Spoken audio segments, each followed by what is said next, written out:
Welcome back to Live Like It Matters, the podcast that I started because I wanted to take time getting to chat with friends who I love and admire. And that brings us here to Beverly, Massachusetts with my dear friend Jake Messier, the guy with stage 4 breast cancer. Hey friend, how are you? I love it. Good. How are you? I'm good. We have so much. I mean, when we get on calls, like the first time we met, I just reached out to you like on TikTok. And then the first time we met, I think we were on for like, yeah. It was over an hour. I think it was close to 2 and it could have been 10. And I think about this morning, you just called me this morning, which was probably meant to be like a 3-minute check-in. I think we talked for another hour then this morning. Yeah. So yeah, it happens. And you were like, let's just save some of this for the podcast. But also, I feel like a lot of it is because with what we talk about, it's like we get so excited because we're both so passionate and we when you take our brains ideating together, it's probably best that the calls have been just you and I. Probably. People would be like, what the hell is going on? What is happening? How do their minds work? All right, so let's start a little bit more from the beginning. And I want to start like really from the beginning, like your background and all that. Like you're way more interesting than just the cancer part. And then I want to dive into a lot of the stuff that we've been both going through lately and just kind of all the stuff that we did talk about earlier. We're going to go way back. I was originally born in central Massachusetts, right? And I tell this story that I grew up and I was like, I'm too big for this, like most people. I'm going to go off and change the world. And I went off to college and I didn't know what I wanted to do with the rest of my life, like most young men. And so I went to college and lo and behold, at the end of college, I didn't know what I wanted to do with my life again. And so I joined the military. I was in the Marine Corps for about 10 years. And my job in the military was, I consider to be one of the fun ones. I was a... That is not surprising. I was a combat camera and combat correspondent. So my job was as a military reporter, military camera. I was literally Robin Williams' Good Morning Vietnam. That was my job. For most of my time in the military, I was an on-air DJ. So that was my job. Wow. When I got out of the military. That foreshadows a lot. When you think about content and going to battle, Jake was born for this. There we go. So I got out of the military and I decided that Massachusetts wasn't so bad. So I came back here and sort of started my career and went through the Boston nonprofit ecosystem, to be honest. I became the marketing director at some really high level places in Boston, but my heart was in nonprofits. I didn't want to sell widgets or whatever. My heart was in mission and cause-based organizations. And I did that until I opened up my own marketing agency, which focused on nonprofits. And again, we became the largest nonprofit marketing agency in New England. And then I got sick. So then we fast forward to... How many years ago we were So now I'm in 2.5 years into this. And I think part of the story, like me, as a guy with breast cancer, right, is I noticed my lump probably 4 to 5 to 6 months. I don't really know. But I was literally like, that's weird. And I just went on with my day, right? Because, guys are never taught that this could be anything. And I try to go back and try to remember, did I know that guys could get breast cancer before this? And now it's become my life. So obviously I know now, but I don't think that I knew that before then. I don't remember that ever being a thing. That's actually a great point. Like, if I did feel a lump, I probably would have done something. I mean, girls in 7th grade health class are taught, if you find a lump, you tell somebody. That's been going on for 50 years, and boys are never taught that. And it's assumed that way, too. When you think about even things like feel it on the first and all that, it's not like it's like just women feel it. Correct. But that's the assumption, and that's how we've been conditioned based on how breast cancer is marketed. Right. And so I went through the first, I would say 6 months. There was a lot of feelings there. You're diagnosed with cancer. At that time, I was diagnosed stage 3. I was diagnosed stage 2, but I was likely misdiagnosed. So, I say stage 3 for ease of conversation now. Sure. And along with being diagnosed and starting treatment and all the things that I think a normal breast cancer patient has, you are also dealing with vast amounts of emasculation. You're also dealing with having a women's disease.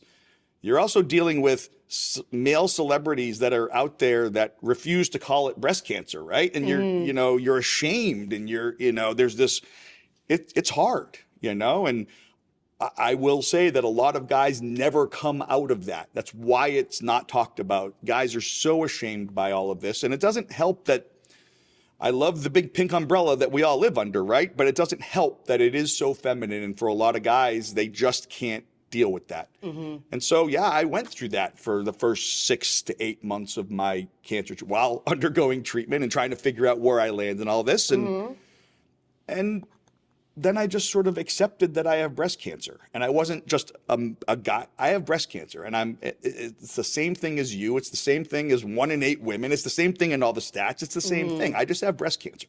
So why do I have to be ashamed about having cancer of a certain body part that every single human on earth has?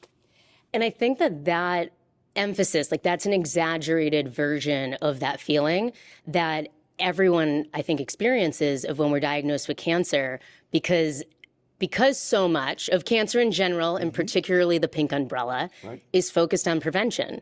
And so we're very conditioned, I think. I'm like, oh, we're a little bit. No, we are super conditioned to think that a lot of this is in our control and it's our fault.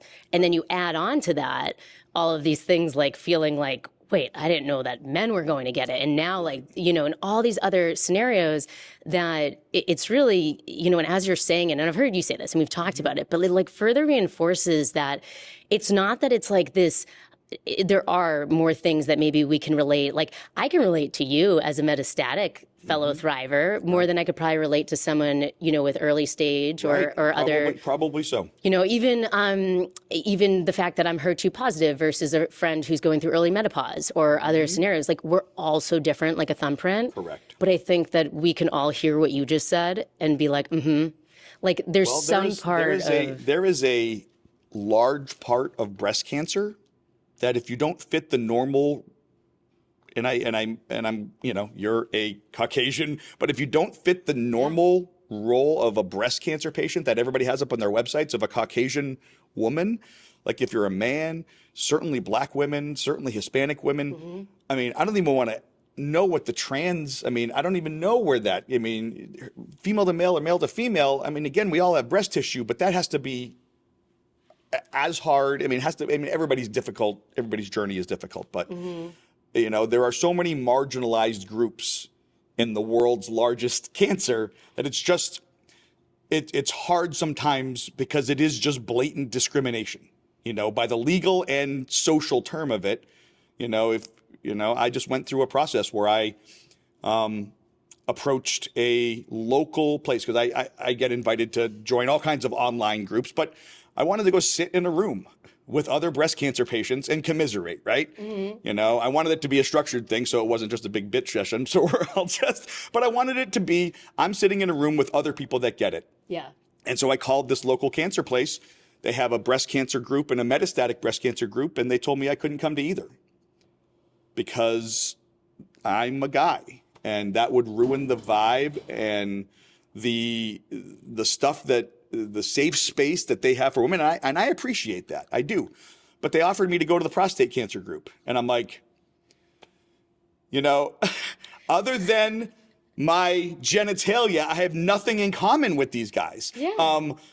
You know, it doesn't matter that I have cancer. And yes, I can commiserate that I have cancer, but prostate cancer guys, 100% of that gender has that thing. They're not dealing with any of the other stuff that I'm dealing with. And so, yeah, I can talk to a guy that has cancer, but that's not the same at all. So it's just, it is rampant, the level of, you know, if you fit the mold, then you fit the mold and you're okay. And if you don't, then you're going to find your own way or make it.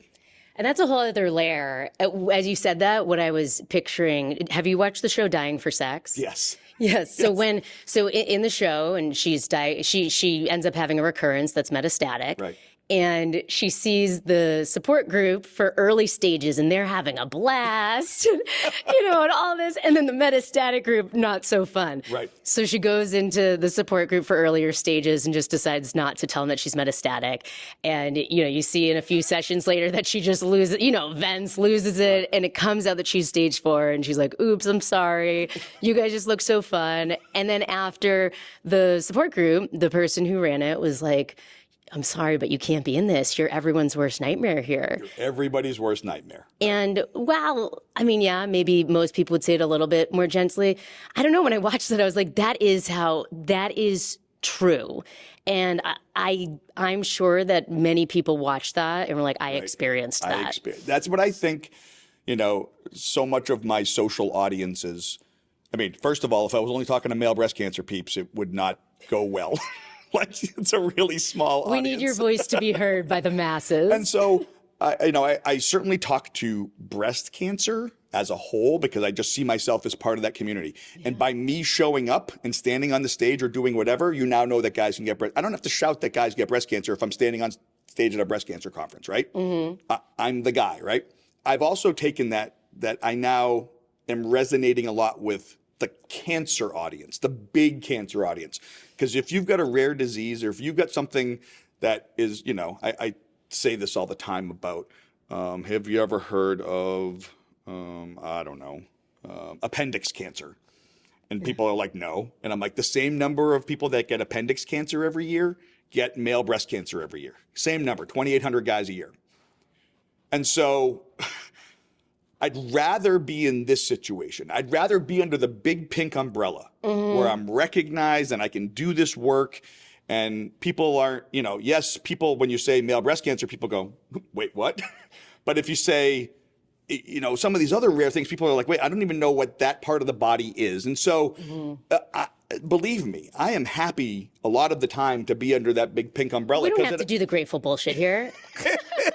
It does provide me with the ability to talk to an audience, right?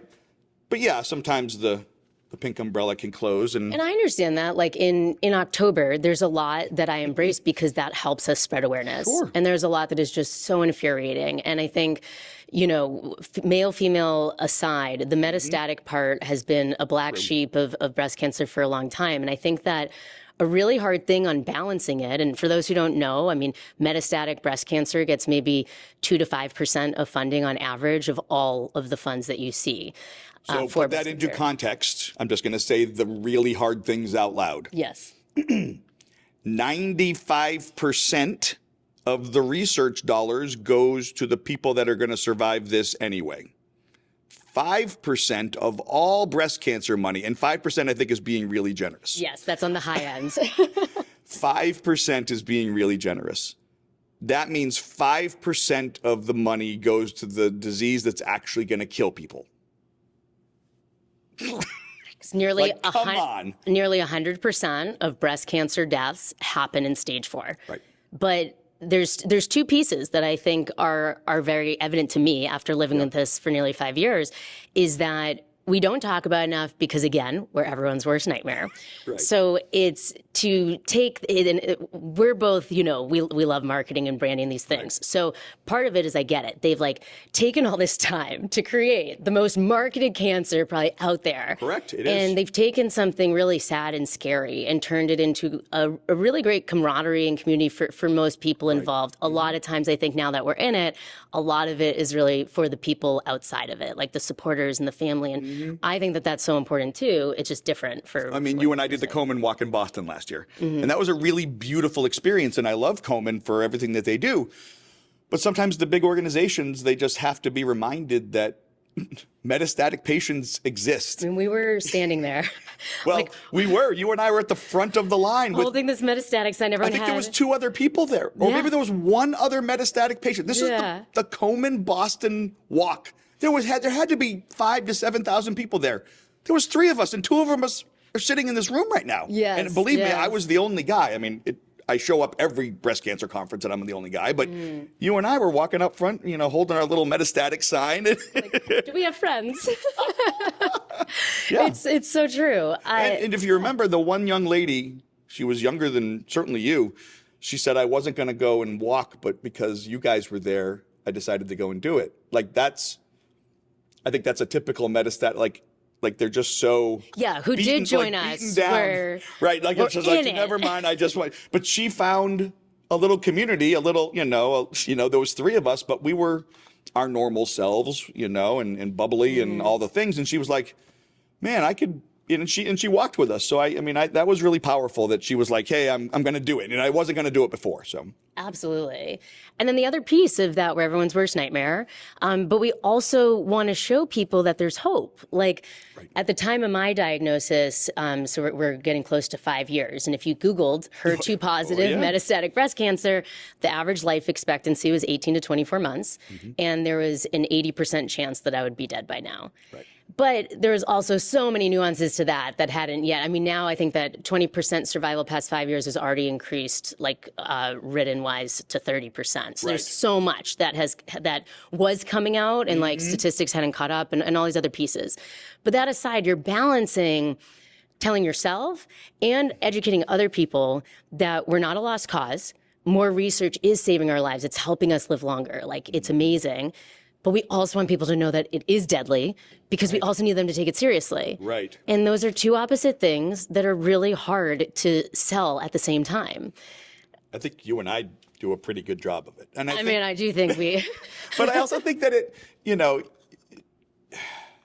I waffle between my mission of metastatic and male breast cancer and that kind of a thing. But, one of the things that I try to tread lightly on, especially because my two major platforms are, social, right? Nobody's going on social media to get bummed out by the stage 4 cancer guy, right? It's not what people are going on TikTok for, right? They're going to, to see whatever it's an entertainment thing. And I have to remember that it's entertainment. As much as social media is pervasive in our lives, it's still your downtime. It's still your entertainment. You could be doing something else. And so my message for the most part used to be, hey, guys can get breast cancer. And then I'd sort of fade off into the background. Or I'd be doing something else. But now what I'm doing is like, just my handle alone, the guy with stage 4 breast cancer is going to tell that story. So if I do something that has nothing to do with cancer, well, the algorithm doesn't like that. So if I shoot my family or whatever, they don't like anything like that if I don't mention the word cancer. But just my handle alone, I had a political post that just went sort of crazy over the past couple of weeks. And I'm like, well, both sides are battling in the comments, but I'm like, you know what? 1 million people now read my handle that said a guy with stage 4 breast cancer. And I bet you a lot of them were like, whoa, they didn't know that. And so at the very least, we are, and I say we as in men, are 50 to 70 years behind where women are. We're back in the 1950s and 1960s of just, hey, breast cancer's a thing. And we have to take what we can get, and or go out and take more. Or, on both the research side and the awareness side, because it's like the research does not exist. The research, and when I say this to people, they're like, okay, well, there has to be a little bit. When I say that there has been no money, $0 spent on the differences between male and female breast cancer, that is the truth. Right now, there is a clinical trial going on at Dana-Farber right down the street that is called the Ethan trial, and is the first and only. They have 37 guys out of a 60-person clinical trial that they're trying to get 60 guys. Just trying to get 60 guys. And they've been working at it for 2 years, and they've got 37. Wow. And that's the level of, and basically what they're trying to prove is tamoxifen and Verzenio, those endocrine therapies that we're also familiar with, can you avoid chemo or other things by just going on that as well? And that trial's bearing fruit. But when I say that's the only thing that's ever happened, sure, Dana-Farber is the only male breast cancer department in the world. There's a few male breast cancer clinics around. Dana-Farber has the only one that is a combined research and clinic. And my oncologist, Pablo Leone, is the head of that department. So supposedly, he's the guy in male breast cancer. And he tells me all the time, he's like, I have no idea. I can't tell you any difference. So I treat you the way I treat all my other female patients, because I don't have any data that suggests I should treat you any differently, even though I think I probably should. And there's a lot of anecdotal evidence. Nobody's ever put any research dollars into that. So when you talk about breast cancer, and then you go to metastatic breast cancer, and then you go to male breast cancer and metastatic male breast cancer. I mean, when you go from 1 in 8 women to 1 in 728 men for male breast cancer, well, if you go to the metastatic part, which is the 10%, we're talking 1 in 7,280, 1 in 7,200 guys are going to be metastatic. I mean, that's, Well, as you kind of went through that ladder there, it's like the more that something is not as understood, people aren't as aware of it, it's scarier, it's maybe not comfortable, the less and less that we pay attention to it. Right. And you can just ignore male breast cancer because it's easy to ignore. And I think it's going to take somebody huge, because there's been a couple celebrities, but it's going to take somebody really, really, really big to get breast cancer as a man for somebody to pay attention to it. That's what it's going to take. And somebody sort of, masculine and that kind of a thing, because I think that that's part of the thing here. I think it was, they're trying to tamp down all the estrogen in my body. And, there's you get looked at differently. You do, well, why, what's wrong with your body that there's so much estrogen that you have to get, you're getting breast cancer. And so, it's going to take, a lot of people talking about it. And well, we're not going to shut up. To be honest, it's going to take, I always say, with a lot of things going on in the world right now, the people in power need to accept you. And that's the thing. The women in breast cancer need to accept that there's other people that don't look and act like them in breast cancer. And that's the only way it works, is if the power dynamic, they start promoting us. They start saying that you're one of us. I always laugh when I see these slogans of all these organizations, ending breast cancer for all. And I'm like, really? Really? Do you really mean all? Because you didn't put any money into male breast cancer. So I don't know if you really mean all. Absolutely. One thing I want to go back to is you were saying earlier about with content and how people don't want to see the sad guy with breast cancer and that. And I've actually been saying a lot lately how I've been trying to balance where I don't look sick enough for charity, right? So sometimes when fundraising or other things, I don't think people really realize that I am running an organization while I have my port indefinitely and I'm in chemo for the rest of my life, right? Right. But I'm also too sick for corporate. Right. 100%. That's I happen to be working on something that is more entrepreneurial and the nonprofit and all of that. But if I went back to my normal career right now, not that they necessarily wouldn't take me, but I wouldn't have the same opportunity. No. I'm very high risk. So we fall in this slot in between of no man's land where it wasn't built before that we survived. No. And we're catching up to all these things and navigating it ourselves. But the point I wanted to go back to was with content and how you talk. Right now, the way that we're talking to each other, get rid of the mics, is how we have conversations. True. So I actually would argue that there's definitely times, of course, you and I, we're not just smiling and positive all the time. Oh my God, no. But even when we're negative, we probably look similar to this, just talking shit. I mean, people are like, oh, you have cancer. I'm like, yeah, I didn't get bald. I mean, this was before. I actually lost my beard during cancer, which was a weird thing. I mean, a lot of people, women lose their hair, but I lost my beard. And I think that's the thing about it's, you and I want somebody to be, and this is one of my messages on I want somebody to be able to watch my journey. Because it's not just about breast cancer news. It's a lot of it is about my personal journey. I go in waves, right? If something shitty is going on in my life, then my social becomes a lot more personal about my journey. And then other times it's much more about the advocacy and everything else. But I want somebody to be able to go through and say, and this has happened multiple times where somebody will go through and say, I watched the past year of your TikToks, and they went back and they were liking things from a year ago. And now I'm much less afraid to start my chemo, to go in for my thing or whatever. I'm less afraid because you showed me all the aspects of what you went through. And not there's so many people documenting their journeys on social, literally tens of thousands. And so many of them are just capturing the worst parts of their journey. And look, cancer sucks. I mean, your shirt says it. But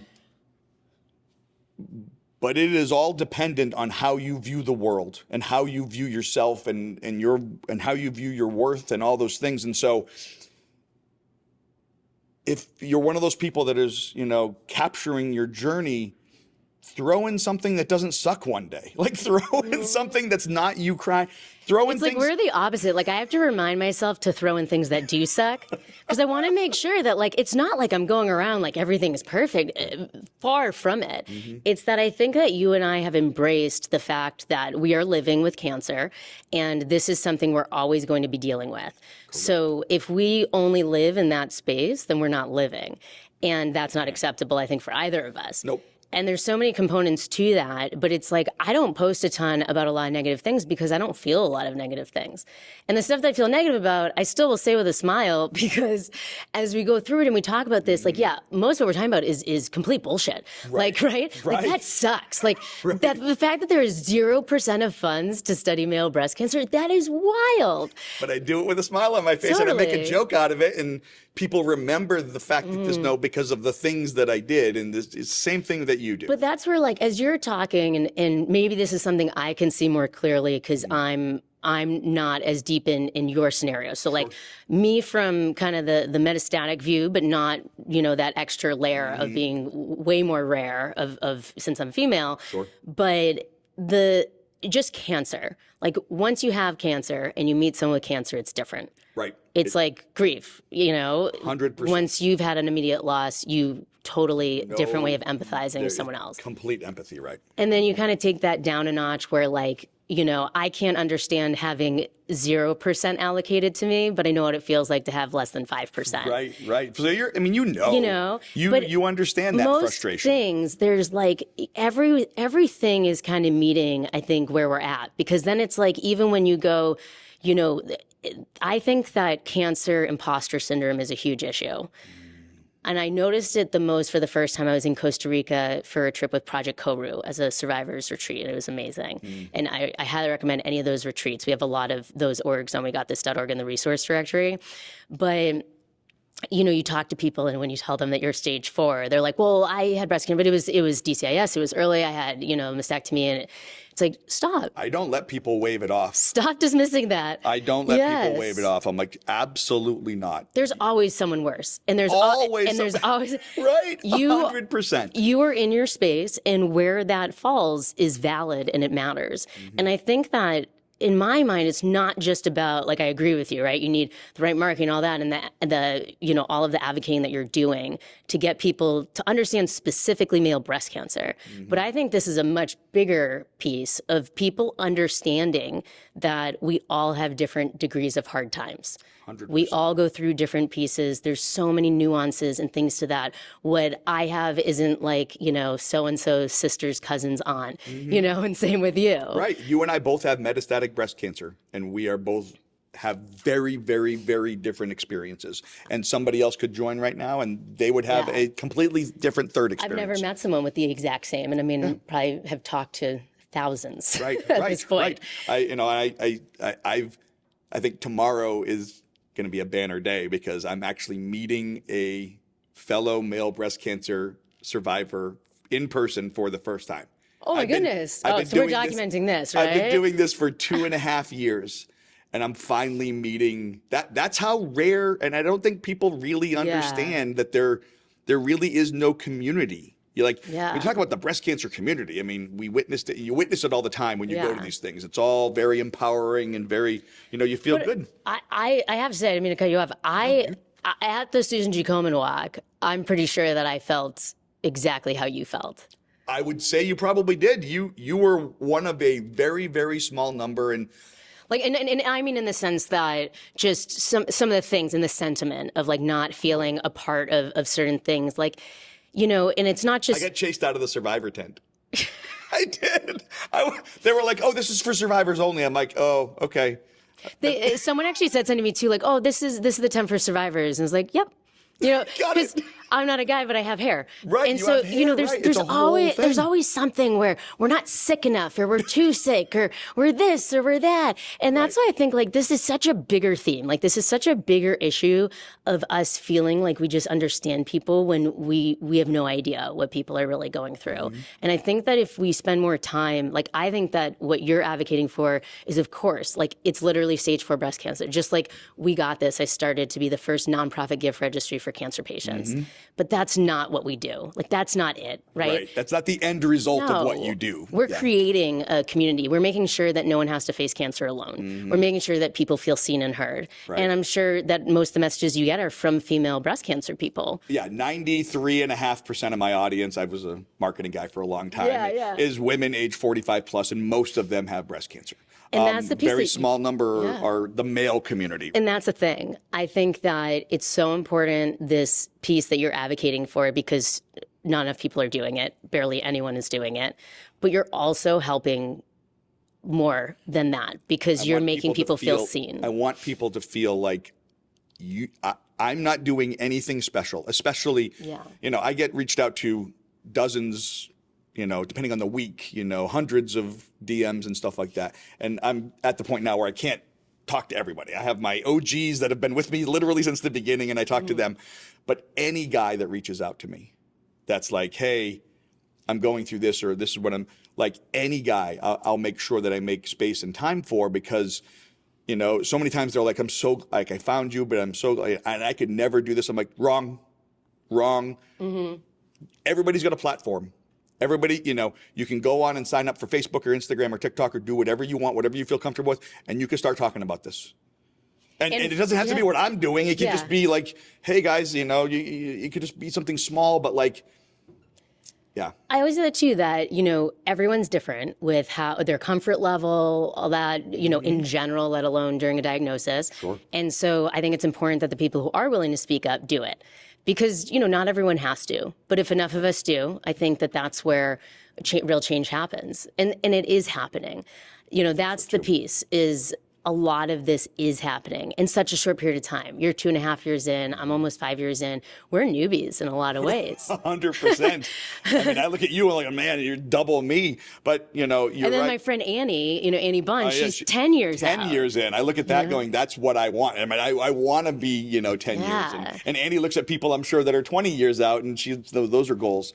Oh yeah, we were at an event one time, and this woman, and I forget her name. Annie would know it. I'll have to go there. But like walks by, and Annie's like, "She's 18 years," and we were just like, right. And it's funny because how old are you? 38. Okay, so you admiring somebody that is whatever? Yeah, older, like 56. I mean, or 13 more. Like that's not. I'm going to tell you right now, being 55, like that's not that old. And so when you start looking at people and you start admiring their longevity, I think people need to put that into context. That we're admiring people that are like a 15-year metastatic survivor is a unicorn. And mind you, she had a walker, she had ailments. It's not like, there's definitely things. But when you think about how when she was diagnosed, if it was as much of a death sentence when I was diagnosed 5 years ago, then it was unheard of to, and right. 18 the years things that can happen, the things that progress, but then also how we're so different. Because even with the research with female, I mean, my friend Bethany, she's the cancer guru. Yes. Or my guru. Oh my God, I'm messing up her handle.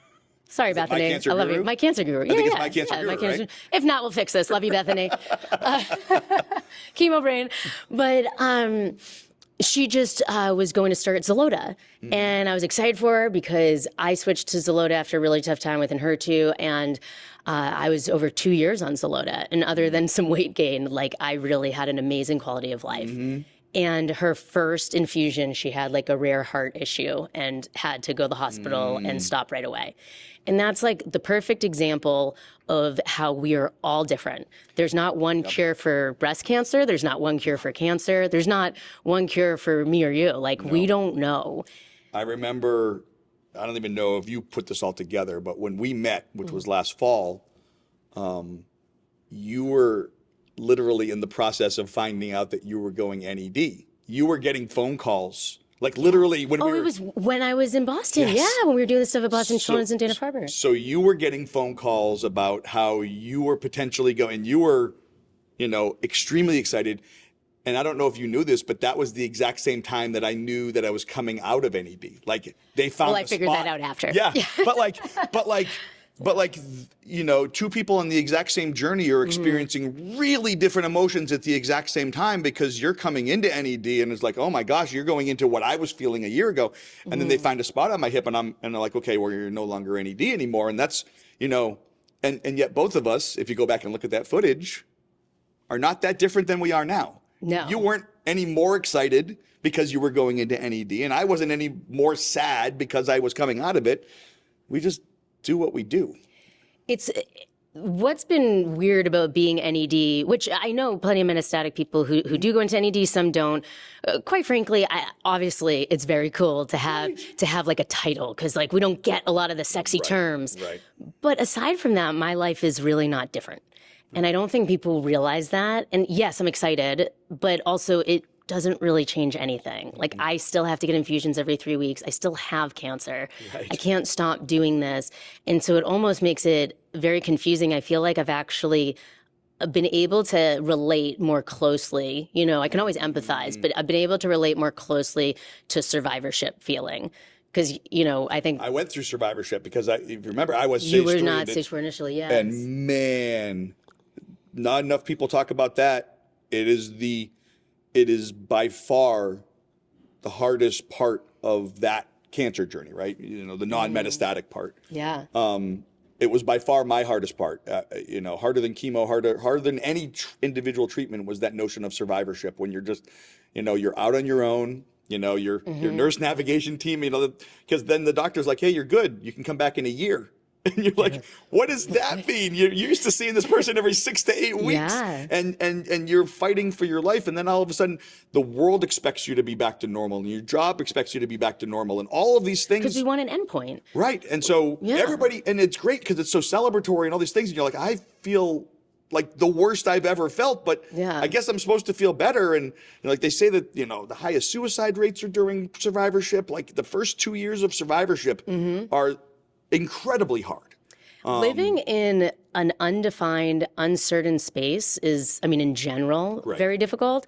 But you go from something that like you're almost over prepared in terms of how hard it's going to be. Like if anything, everyone makes it seem when it can't, everyone's so different, but like some things I just was expecting to feel like I'm dying every second. Right. So if anything, it's like, oh, well, I guess it wasn't every second, But like the initial 8 rounds of chemo is really that time where like, I knew it was going to be terrible. I knew I was going to be bald. I knew these things. And so I had that expectation. I knew it would end. And I rang the bell after that. Not everyone who's metastatic does, but like that felt like a completion. Every treatment after that is not a celebration, because if I have to switch treatment, it means that it stopped working. Right. I went to radiation. I had to go back into radiation when I got progression. And I didn't have a fight, but I had a very strong discussion with my wife who wanted me to ring the bell. And I was just coming out of not being NED anymore and was not feeling that. I had, feeling some of those feelings of survivorship again, right? Coming out of radiation. And so I remember, I ended up ringing the bell because she really wanted me to mark that time, right? And I think that's important to mark this time being, you're no longer in radiation. But I think that feeling of accomplishment or whatever, I don't really know what people feel when they ring the bell, because I've never really felt it. Because it's a little different for sure. But it's certainly not that way for metastatic patients. Other than, yes, I'm not going to have to go to the chemo chair every week, or I'm not going to have to go to radiation every day. Then that moment in time is over. But I'm not better, and I'm not gonna be better. And so ringing that bell is, I think, hard for a lot of metastatic patients. Like you said, I think it's very difficult, but I did, and I was happy that I did, but I had a lot of mixed emotions on it. That's what reminds me so much of, so we're here at the Cabot. I'm about to do a keynote. Right. And since you're able to come, like, well, we got to set up cameras to do a podcast too. And now you're also coming on stage for the Q&A. No, I'm so excited. And I think about times, today's also would have been my brother's 42nd birthday. We lost my brother a little over 10 years ago to addiction. And I think about grief. I think about diagnosis, ringing the bell. Like, we're really good at identifying moments. And I feel like my whole concept of live like it matters to me is that it's not about those moments. Like, we all have things, right? Cancer is just an example of so many other examples of hard times. We all have things. If you don't have something, congratulations. Congratulations. You can borrow ours as an example. I got a couple that you can take. Yeah.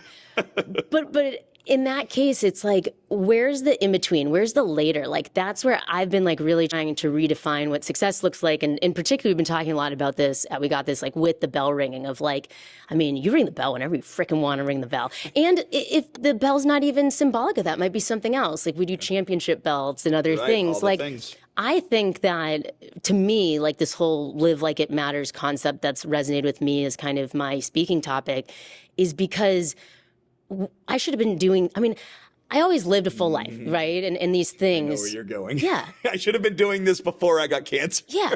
And the difference, I think, because, like, I mean, people who know me, like, I went skydiving when I was 18. Like, I did, like, the bucket list things. Like, I went ice climbing. I've lived a crazy life. And I think you and I have a very similar, we've lived an outrageously unique and engaging life, right? And there's like an in-between of like eat, pray, love, and like F it and do anything, and like following in line to everything you think you're supposed to do. Right. But it was once I was diagnosed that I realized, like, I can actually do whatever I want because I'm giving myself permission, and no one's gonna like try to stop me. It is pretty great because I tell my wife all the time, I'm like, I'm just gonna do that because who's gonna tell the stage 4 cancer guy no? Like, I'm just gonna do it, and I certainly use my powers for good. I don't use that in an unethical way. Well, I like to take people with me.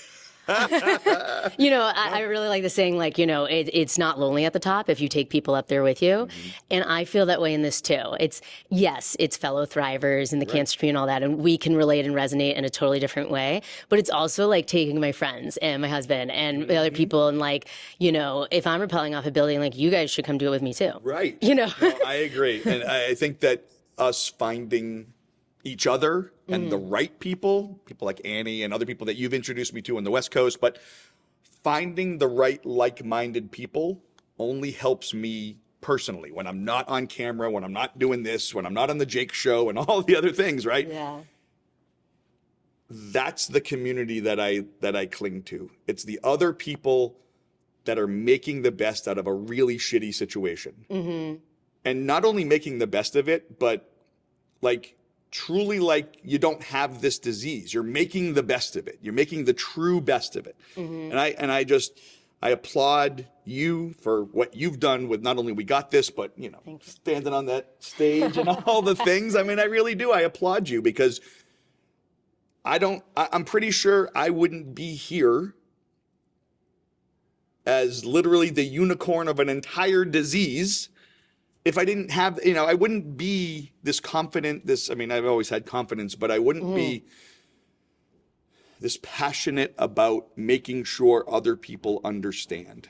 I think that's, I tell people every day, and hopefully I surpass it, that if 30 people a day now know that guys can get breast cancer, I've done my job. And I have a lot more people than 30 people watching my stuff every day, but that's the bar that I set for myself, which is pretty low. If 30 more people go home, I have a 16-year-old son. He's never going to forget that guys can get breast cancer. He's going to tell his friends that guys can get breast cancer. Mm-hmm. But there's a whole bunch of other people that, I don't want a guy when he's sitting there at 53 years old to feel a lump and go, oh, that's weird, and move on with his day.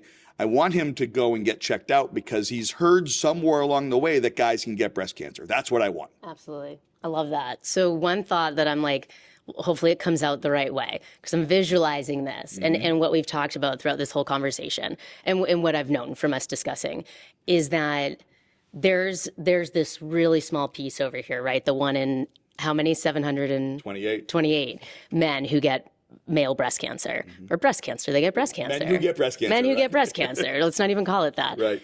And then all the way over here is everyone, all cancers, right? Right. And I kind of look at it like, rather than us trying to steamroll through these little sections, let's start at the top.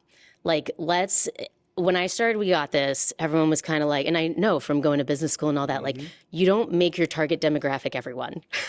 It's really hard if you do. It's hard if you do. And so I kept narrowing it down and all these things. And here we are, years later of this existing. And I've come to this realization that you can and we have to. It has to be about everyone. And I truly believe that we can make it that way.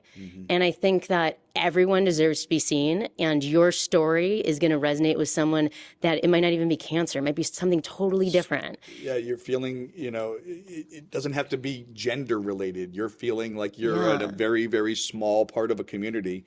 You just want your voice heard. Exactly. Well, maybe I can inspire somebody to do that, and you don't have to have male breast cancer to start talking about it. Yeah. Right. Well, I love what you're doing. I'm so grateful to know you and get to do it alongside you in many ways. I said this morning that I hope to get to ride the Elissa coattails for a little bit longer.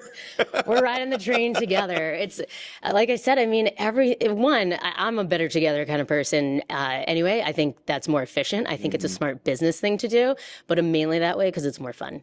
It is more fun. It's hard going it alone, so I'm happy to be here. I love it. Well, everyone can find you, of course. The Guy with Stage 4 Breast Cancer. Right. TikTok and Instagram are the two big ones, and then theguyWithStage4BreastCancer.com is my website. So awesome. Well, let's rest our voices because we're going to go talk on stage in a little bit. Awesome. Thanks, friend. Thanks for everything. Thanks, friend.